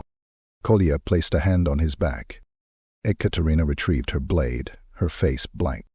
"No more illusions," she said. The path ahead cleared. The fortress loomed closer now, its gates open. Waiting. The queen had sent her last temptations. Only truth remained. And death. Chapter 14. Blood on the Snow. The fortress loomed like a tooth of the world. It stood at the end of the ice path, vast, jagged, crowned with spires of frozen crystal and walls of thick permafrost laced with veins of blue fire. The gates were not closed. They were ajar, yawning like the maw of a sleeping beast. Above them, frost-covered statues of kings and queens long since dead stared down with eyeless judgment. And in the wind there was no howling, only breathing. Heavy, slow, anticipating. Luka adjusted the strap on his axe, his muscles aching, skin cracked from cold and blood loss. His legs were shaking, but not from weakness, from readiness. The long war had narrowed to a single strike. Ekaterina limped beside him, her saber dark with dried ichor. Her jaw was tight. She had stopped speaking entirely since the demon. The only sign she hadn't been fully devoured by it was the way she still moved toward the enemy. Kolya clutched Luka's hand. "I know where she sleeps," the boy said softly. "Her heart is hidden in the coldest place. She's waiting, not to fight, to end." They stepped through the gate. Inside was a throne hall of death. The floor was polished ice. The walls were hung with banners of flayed skin, stitched into patterns of frost. The chandeliers above were not metal but frozen corpses, hanging upside down, mouths agape, their fingers twisted into grasping claws. The path to the throne was lined with spears impaling the bodies of the queen's enemies. Kislevites, Norskans, chaos marauders, even beastmen. Equal hatred, equal suffering. And upon the throne he waited. Not the queen. Razgov. Alive. Changed. No longer clad in his priest's robes, now he wore plate mail of blackened brass, laced with crimson runes. His skin glowed from within, lines of molten light coursing beneath the surface, like lava beneath ice. His eyes were pits of fire. "Welcome," he said, voice echoing unnaturally. "I burned for her, and now I burn with her." Luka stepped forward, heart pounding. "You died." "I was offered rebirth," Drasgo said. "In the flames of her vengeance, I was remade." She promised me a place beside her in the new dawn, where frost and flame dance as one. Chaos has no loyalty, only opportunity, and I took it. "You betrayed us," Ekaterina growled. "No," he said, smiling faintly. "I evolved." He rose. The ground shook with the weight of his steps. He drew a sword of fused crystal and brass, its edge jagged, its center glowing like a forge. "I do not wish to kill you, Luka. The queen's heart has chosen you, but she cannot ascend if you remain bound by weakness. So, I must test you." And then he charged, faster than anything that size should move. Luka barely lifted his axe in time. The first blow shattered his guard. The axe spun from his hands, clattering across the floor. He staggered backward. Drasgor's blade sliced the air again, missing by inches. Ekaterina lunged. She stabbed low, catching Drasgor behind the knee. He grunted, spun, smashed her aside with a backhand that sent her sprawling, coughing blood. Luka dove for his axe, fingers grazing the haft. But Drasgo was already there. He stepped on Luka's hand, crushing fingers to pulp. Luka screamed.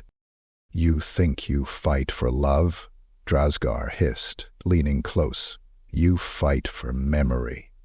She's not your brother anymore. She remade him. He belongs to the frost now. "Liar!"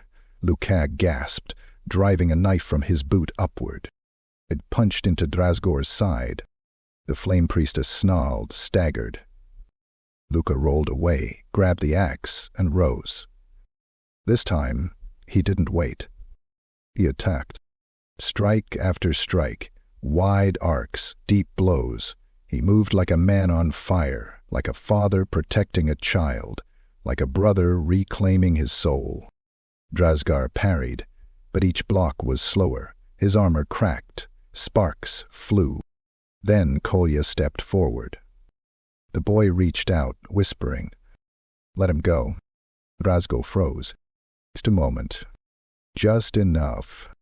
Luka screamed and drove the axe into his chest. It sank deep.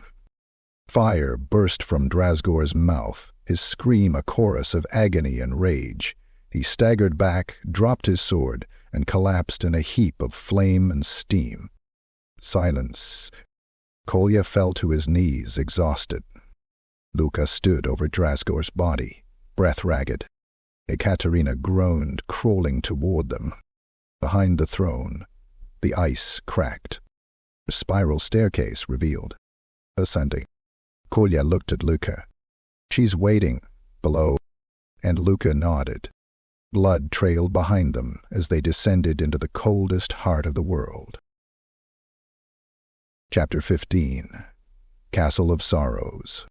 The descent into the Queen's heart was not marked by stairs alone. It was a fall into memory, into madness, into something more ancient than time itself. The spiral staircase groaned underfoot, not stone or ice, but bone, the vertebrae of giants, the spinal column of something no longer living, embedded in the glacial interior of the fortress. With each step it whispered, muttered, wept. Luka felt the words vibrating up his legs, pressing against his thoughts like blades of cold guilt. He carried Kolya now, who had fallen unconscious again. His small chest rose and fell steadily, but his eyelids twitched, locked in dreams not of his own making. Ekaterina limped behind them, leaning heavily on a rusted spear she'd scavenged from one of the dead above. Her breathing was ragged, blood dark on her lips, but she refused to stop. The staircase ended in a door that wasn't a door at all. It was a curtain, made of flesh. Pale, frozen skin stretched and nailed across the threshold, stitched with black thread. Human. Clearly human. Fingers hung limply at the bottom edge, twitching as they approached. A face was frozen, mid-scream in the center, mouth agape, eyes bulging. Luka hesitated and pushed through. The membrane tore with a sound like wet silk, and they stepped into the Castle of Sorrows. It wasn't a throne room. It wasn't a battlefield. It was a mausoleum, a cathedral to pain. The chamber stretched outward into infinity, a frozen hall lined with rows of suspended figures. Not statues, people, frozen in time, hanging in mid-air, their bodies locked in agony. Some were curled into balls, shielding themselves. Others reached out, mouths agape in eternal cries for help. All of them shared one thing. They were cold. Encased in thin shells of glassy ice, glowing with faint blue light. Every soul the Queen had taken. Every voice she'd silenced. They surrounded her. The Snow Queen stood at the center. No throne, no crown. She simply was. Her gown was now a flowing tapestry of wind and frost. Her face, no longer beautiful in the mortal sense, was haunting, angular, alien, a perfection that hurt to behold. Her eyes held galaxies of winter storms. Her hands bled snowflakes. Kolya stirred in Luka's arms. "She's waiting," he whispered. "She's sad." The Queen raised a hand. Luka stepped forward, placing Kolya gently on the icy floor. "You know why I'm here." The Queen tilted her head. "You do not hate me." "Why?" "Because I understand," Luka said, "but I won't forgive." She smiled, cold, brittle. I offered him peace, she said, voice echoing like wind through tombs, a world without cruelty, without pain, without heat. The fire of man has only ever burned the innocent. Luca tightened his grip on the axe. And you froze the guilty? I froze everything, she whispered, so it would never hurt again. She raised her hand. The ice beneath Luca cracked. Jagged spikes erupted upward, forcing him back. Ekaterina limped forward. Face us, she growled. No tricks, no illusions. Just you. The queen looked at her. Then the floor between them exploded in light. Figures emerged. Not soldiers. Not monsters. Reflections. One of Luca. One of Ekaterina. One of Kolya. Twisted. Cruel. The versions they feared most. Luca's double stood tall, cloaked in black ice, eyes hollow, mouth smiling. The Ice King, a tyrant crowned with Kolya's skull, wielding a staff carved from Anya's bones. Ekaterina's version was thin, broken, wrapped in chains of her own making, her mouth sewn shut, her body draped in crimson, eyes pleading. Kolya's twin floated, featureless, genderless, a blank vessel with a permanent grin. The queen stepped back. You face yourselves now. The battle began. Luca met his double's first strike head-on, axe against axe. His other self moved faster, impossibly fast, blades clashing like thunder, ice shattering with every blow. Each strike felt like he was hitting his own soul. Each block sent pain radiating down his arms. You want to become me, the double hissed. You need my power to save him. I need nothing from you, Luca roared, swinging wide. The blow cut through his twin's arm, black ice spraying like blood. The doppelganger laughed. Then he'll die. Behind him, Ekaterina grappled with her own nightmare. Every strike from her double whispered her sins. Her whiplashes turned into faces. Every wound she suffered bled apologies. Kolya stood still. Be silent. Then he stepped toward his twin. Go back, he said. The double didn't move. Kolya reached out and touched its face. The twin froze, then cracked. Like glass beneath a hammer. It shattered. Kolya screamed, and light burst from him in a dome of warmth. The doubles howled. These exploded in a burst of crimson fog. Luca staggered. Then Luca buried the axe in its chest, and ended it. Silence fell. The queen had not moved, but she looked different. Smaller, lonelier. Really? She whispered. Why do you still fight me? Luca lifted Kolya into his arms. Because he still dreams, and you don't. Her face twisted, and for the first time, the Snow Queen cried. Real tears, frozen pearls that shattered on the floor. I'm so tired, she said. Then the walls cracked. The Cathedral of Souls began to collapse. She did not run. She stepped toward Luca, kneeling before Kolya. I give him back, she said, but you must take what I leave behind. Then her body cracked, collapsed into snow, and Kolya screamed. His eyes turned white, and Luca knew this wasn't the end. It was the beginning of something worse. Chapter 16. The Mirror of Memory. The queen was gone, reduced to wind, to drifting flakes, to a hollow silence that pressed against the skin like a grave's embrace. Her last words still rang in Luca's mind. You must take what I leave behind.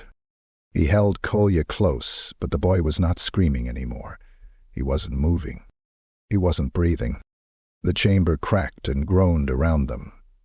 The ice beneath their feet began to pulse with a steady rhythm, a heartbeat, deep and wrong, echoing from the earth like the last thumps of a dying god's chest. The air turned thin. Every breath became a struggle. Luka turned to Ekaterina. She was on her knees, arms limp at her sides, face pale. Her eyes flickered with fading defiance. "It's not over," she whispered, her voice thin as paper. The center of the chamber began to rise, slowly, groaning, parting like a wound. On the floor, a mirror emerged. Frameless. A pane of perfect ice, clear as glass, the surface rippling not with reflection, but remembrance. Luka stepped toward it. It hummed. A whisper slid across the surface like breath on frost. "To save him, you must shatter yourself." He stared into it, not at himself, but at the memories it showed. Moving images danced within, like ghosts, playing out forgotten tragedies. He saw Kolya as a child, laughing in the sun, Anya brushing snow from her coat after a hunt, his mother's voice, singing a lullaby over a fire that no longer burned. Then the visions changed. He saw himself, slamming a door in Kolya's face, striking Anya in a fit of grief, turning away when his father fell to illness, too proud to kneel. Moments he had buried, denied, refused to remember. Now they played, over and over, in perfect, merciless clarity. Each memory pulsed with light. Each wound bled anew. And then Kolya's face appeared again, older now. Eyes blank, mouth twisted in a silent scream. The queen had bound herself to him, not in body, but in spirit. She had poured the last of her essence into the boy. And now Kolya's soul teetered on the edge. Luka turned to Ekaterina. She crawled toward him, dragging herself across the ice. "Break the mirror," she whispered. "That's her anchor. It's feeding on your past, your guilt. It wants to make you like her."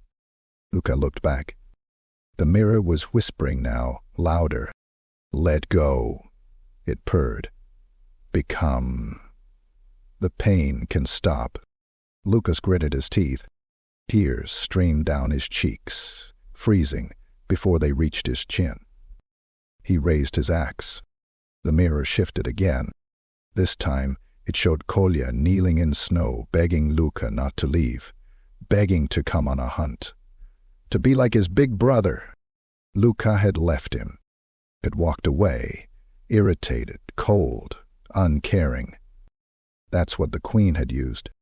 Not magic, not curses, just regret. He screamed and swung.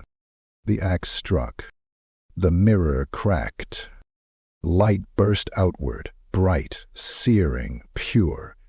It poured across the chamber like water released from a dam.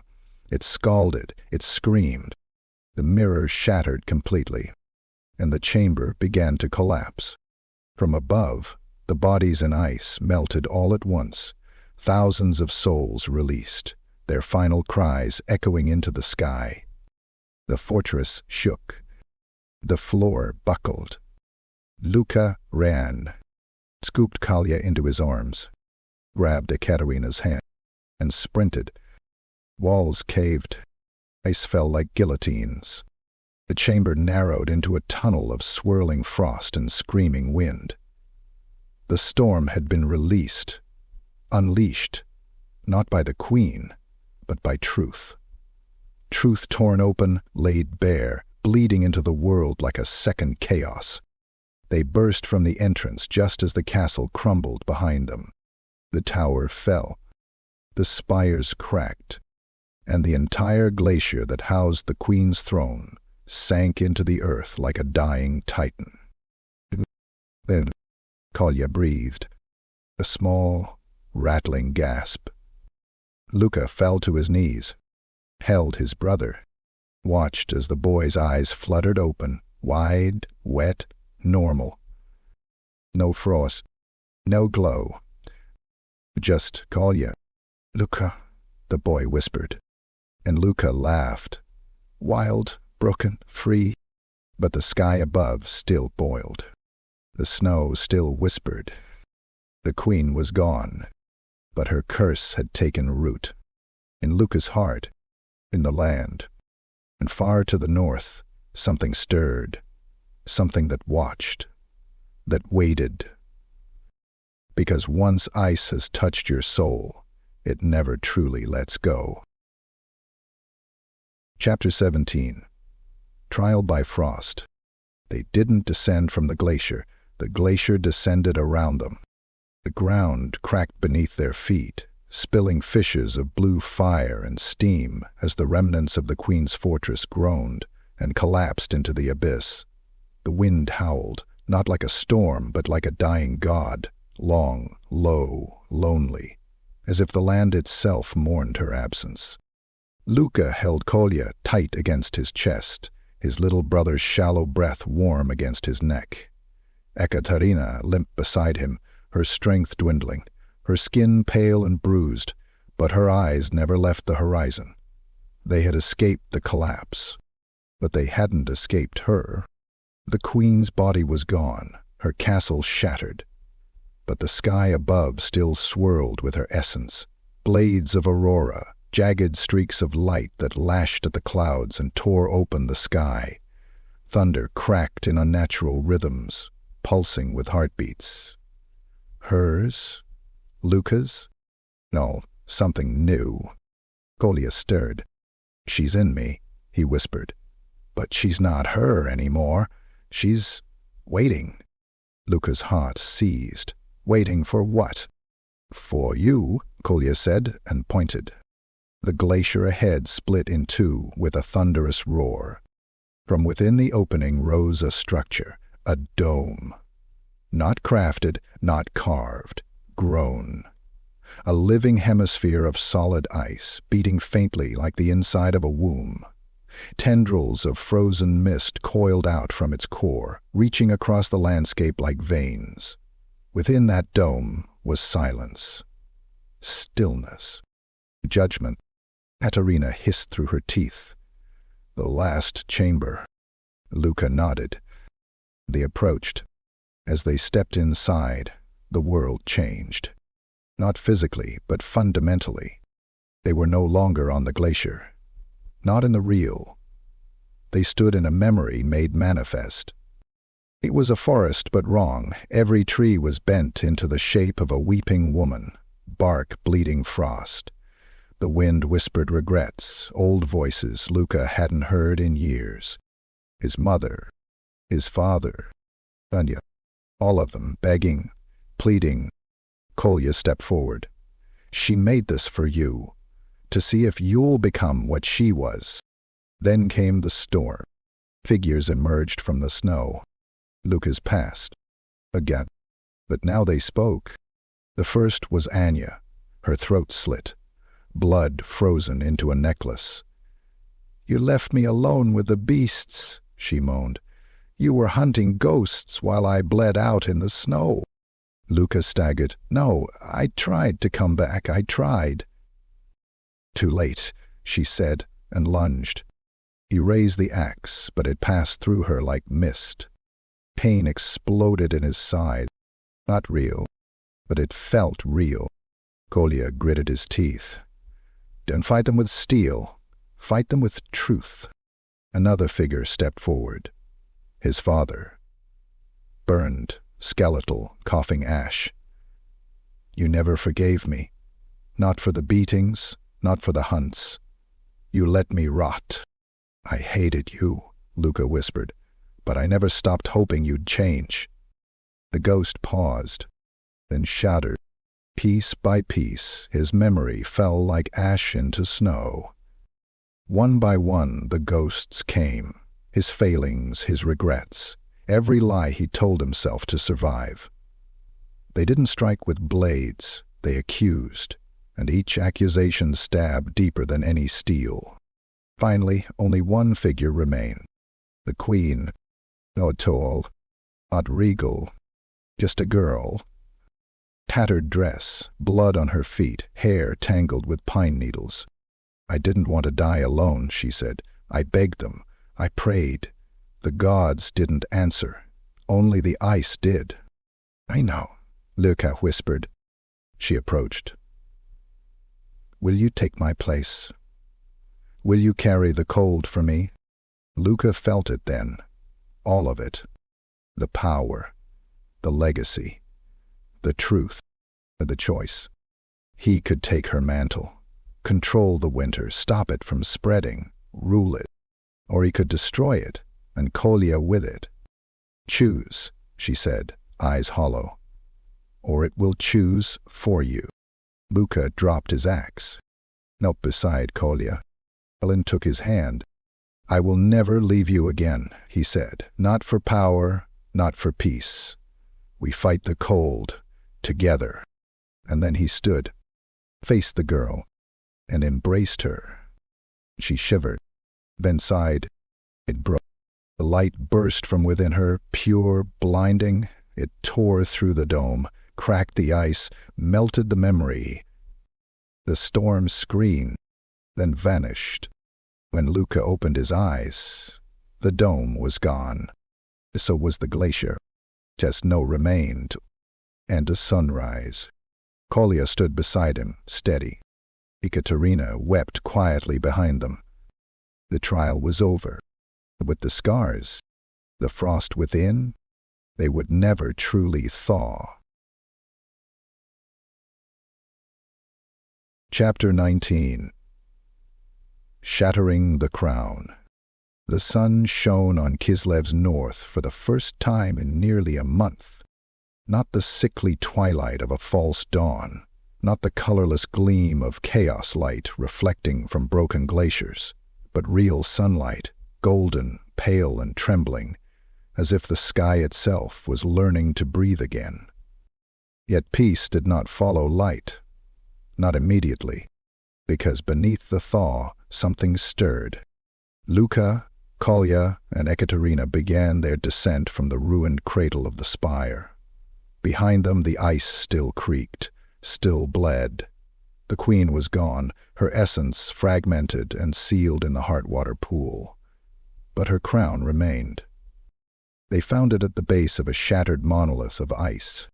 It stood alone, tall, untouched, the only piece of the fortress left unbroken, and resting atop a blackened stone slab, encased in a nest of frozen veins, was the crown of winter. It looked simple, too simple. Silver, delicate, 5 spikes curling like icicles. The center jewel a pale blue that flickered with faint, shivering light. But the moment Luca laid eyes on it, his vision narrowed. He heard voices, not whispers, not demonic madness, but echoes, pleas, prayers, promises. The queen's final thoughts. The regrets of every soul she had devoured. The power of centuries layered in frost. Kolya stepped back. "She left it for you," he whispered. "It's not cursed. It's waiting." Ekaterina limped to Luca's side, her blade still slick with dried blood, her eyes narrowed on the crown like it was a serpent coiled and smiling.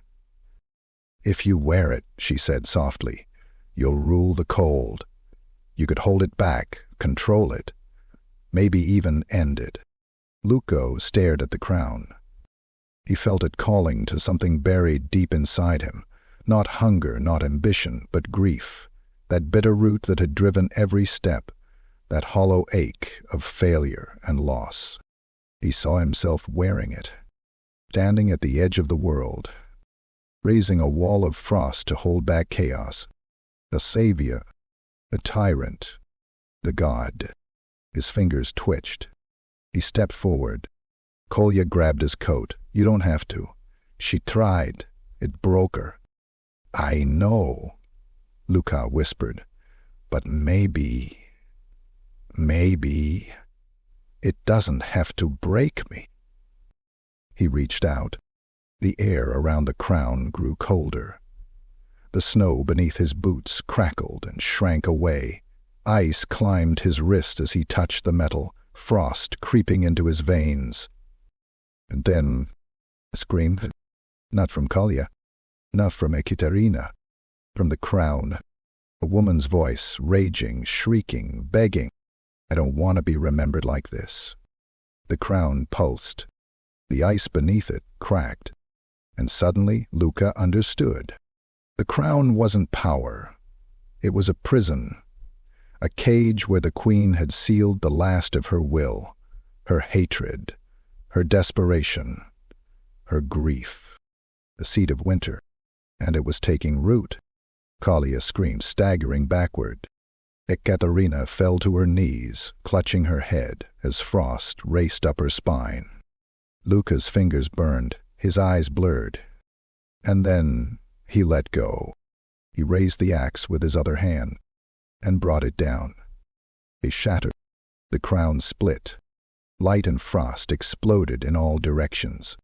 A column of energy surged into the sky, piercing the clouds, roaring like an avalanche made of sorrow and salvation.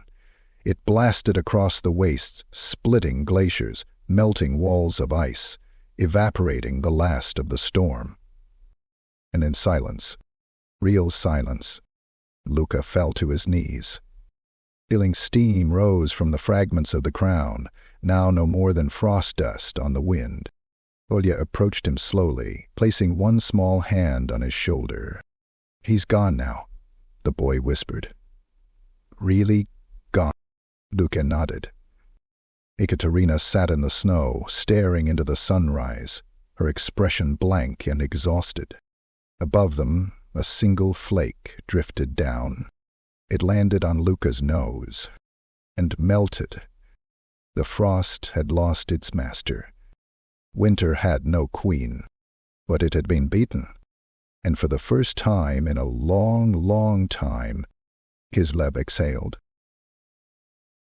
Chapter 20. Return to the thaw. The journey south was not a triumph. It was a funeral march. The glacier no longer bled. The sky no longer wept light. The wind, once sharp and full of teeth, now moved quietly, curling around their feet like a curious dog. The snow, no longer alive with malice, lay heavy and soft, untouched by the queen's will for the first time in decades. But it was not over. Much as the dead remain. They passed them as they walked, soldiers frozen in battle poses, beastmen shattered mid-charge, demon-bound carcasses buried to their waists in the permafrost, their mouths still locked in silent screams. Every few paces, another corpse, another reminder. Luka carried Kolya now, not from necessity, but out of instinct. The boy was awake, but quiet. His small body leaned against Luka's chest, heart slow, steady. A heartbeat Luka had feared he'd never feel again. Ekaterina led them. She didn't speak. The wound in her side had reopened during the last fight.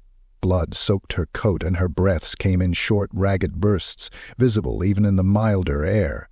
But her hand never left the hilt of her saber. 3 days of walking, 3 days of silence. Then Dretsin. The village was still standing. Barely. Roofs collapsed under old snow. Walls blackened by frost. No smoke from chimneys. No children playing in the dirt. But there was life. Faces peeked out from windows. Gaunt, sunken eyes. Farmers turned soldiers, turned survivors. They stepped from their hovels and longhouses one by one as Luka, Kolya, and Ekaterina staggered into view. And then a voice cried out, "You're back." The village ran. Men, women, children, all pouring from homes, from cellars, from behind ruined walls. Hands reached for Kolya, for Luka, for Ekaterina. But the three just stood there, silent, watching, letting it settle. The price of victory. Anya wasn't there. Luka's mother, gone long ago. His father, lost to fever before this ever began. Only memories remained. And scars. They laid Kolya on a bed of fur inside the longhouse, warmed him with broth, fed him gently. Ekaterina collapsed beside the fire, her hand finally releasing the saber. She didn't wake for 2 days. When she did, Luka sat beside her. Her voice was a whisper, but clear. "You saved him." "No," Luka said, shaking his head. "We saved each other." She nodded slowly, then added, "There will be more. Not now, but chaos doesn't sleep." "No," he agreed, "but now it knows we don't, either." They buried Drazgor in the woods, far from the village, beneath a cairn of stone and ash. Whatever he became, whatever he tried to do, his flame had helped end the Queen's winter. Luker carved no name, just a symbol, a flame pierced by a snowflake. Weeks passed. The land began to breathe again. Spring was still far, but it promised. Grass cracked through old snow, birds returned in sparse pairs, the river groaned and shifted, loosening its icy armor. Luka stood at the edge of the village one morning, watching the sunrise. Kolya stood beside him, smaller than he remembered, older somehow. "He still visits me," the boy said, "in dreams." Luka looked down. "What does she say?" "Nothing," Kolya said. "She just watches. She's sad." Luka nodded. "Let her be. Let her mourn. We live." The boy looked up. "And what about you? Will you stay?" Luka smiled faintly. No. He turned, shouldering his pack. "I'll go north. Watch the borders. Keep the cold where it belongs." Kolya grabbed his arm. "You'll come back?" "Always," Luka said, ruffling his hair. "But someone has to stand between us and the frost." Ekaterina met him at the gates, dressed in furs, sabers on her back, pistol at her side. "Ready?" she asked. He nodded. Together, they walked into the fading snow, 2 shadows, heading into the pale light of dawn. And behind them, Kislev began to thaw.